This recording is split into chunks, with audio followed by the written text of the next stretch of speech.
You are sitting in front of a campfire right now, in your mind. Picture it. The flames move. You do not look away. You have never been taught to stare at fire. Nobody sat you down and said, "This is worth your attention." And yet you cannot stop watching it. Why?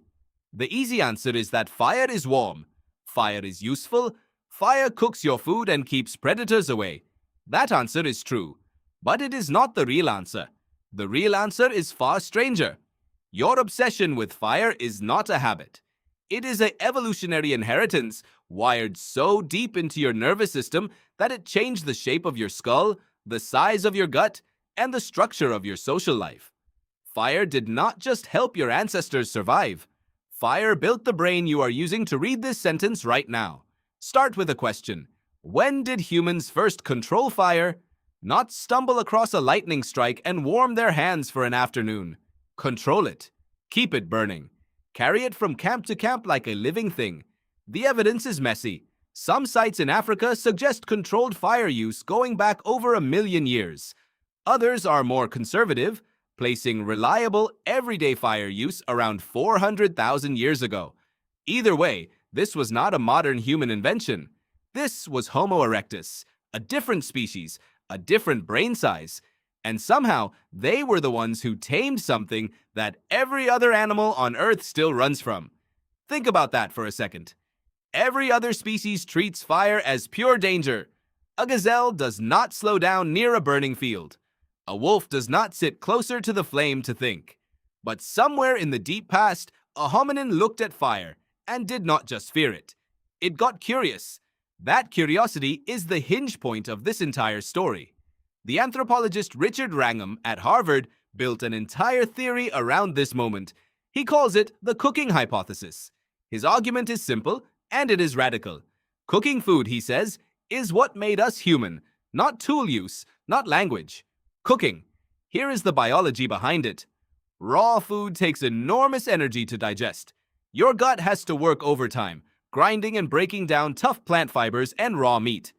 That digestion costs calories. A lot of calories. Every animal is running a strict energy budget, and a body can only spend so much on one system before something else has to shrink to compensate. So what shrank? According to Wrangham, it was the gut itself. Cooked food is already partially broken down before it reaches your stomach. Heat softens fiber. Heat denatures protein. Heat does half the digestive labor that your intestines used to have to do alone. Once fire started doing that work, natural selection could afford to build a smaller gut. And here is the part that should genuinely stop you. The energy that used to go to digestion did not just disappear. It got reallocated. Wrangham's hypothesis suggests it helped fuel something else entirely, something enormously expensive to run. Your brain. The human brain burns through roughly 20% of your body's total energy, despite being a small fraction of your body weight. No other primate spends anywhere close to that. Cooking, in this theory, is the loophole that made an organ that expensive even possible. You are not thinking clearly right now because you are smart. You are thinking clearly right now because your ancestors figured out how to set things on fire. But cooking is not the whole story. There is a second effect, quieter, and in some ways even stranger. Once your ancestors had fire, they had something no other primate on the planet had ever possessed: usable light after sunset. For nearly the entire history of life on Earth, darkness meant one thing: stop, sleep, hide. Predators owned the night, and anything moving after dusk was either hunting or being hunted. Fire broke that rule for the first time. The anthropologist Polly Wiesner spent years studying the Juhwanzi people of the Kalahari, one of the last groups on Earth whose way of life still echoes deep hunter-gatherer patterns. She recorded what people actually talked about during the day compared to at night around the fire. During daylight hours, conversation was mostly practical. Complaints, gossip, logistics, who did what wrong. But at night, everything changed. Around the firelight, conversation shifted towards storytelling, myths, histories, jokes about people long gone. Weissner found that roughly 80% of nighttime firelit conversation was narrative in nature, compared to a small fraction during the day. Firelight did not just extend the day, it created an entirely new kind of time, one carved out specifically for imagination, culture, and connection. Think about what that means. Before fire, there was no leisure time built into the human day. There was work, and there was sleep.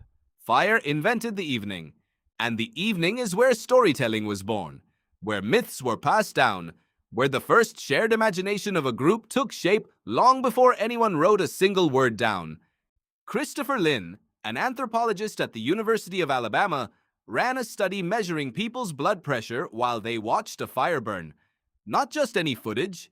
He specifically tested the difference between watching flames that flickered and crackled naturally versus a version with the sound and movement smoothed out. The natural flickering fire produced a measurable drop in blood pressure over time. The smoothed, unnatural version did not have the same effect. Why would your body relax at the sight of moving flame?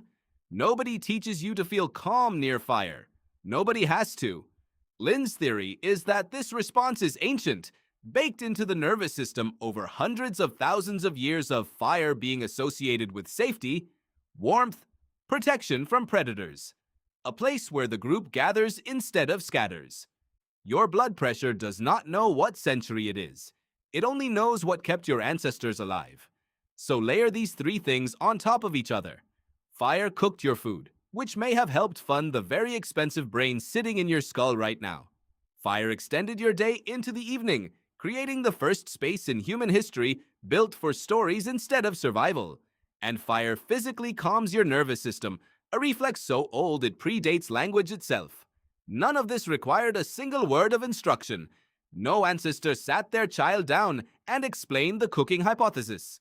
No elder taught blood pressure regulation.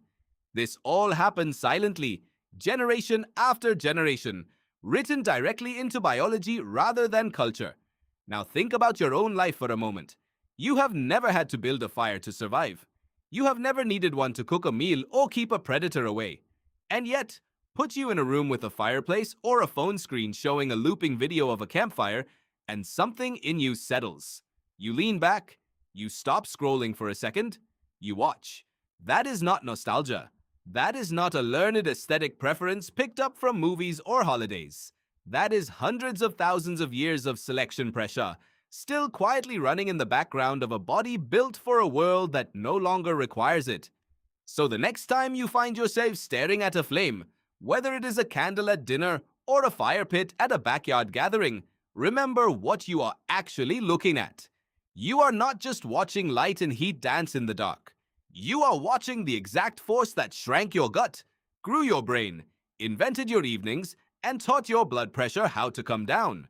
You were never taught to love fire. You were built by it.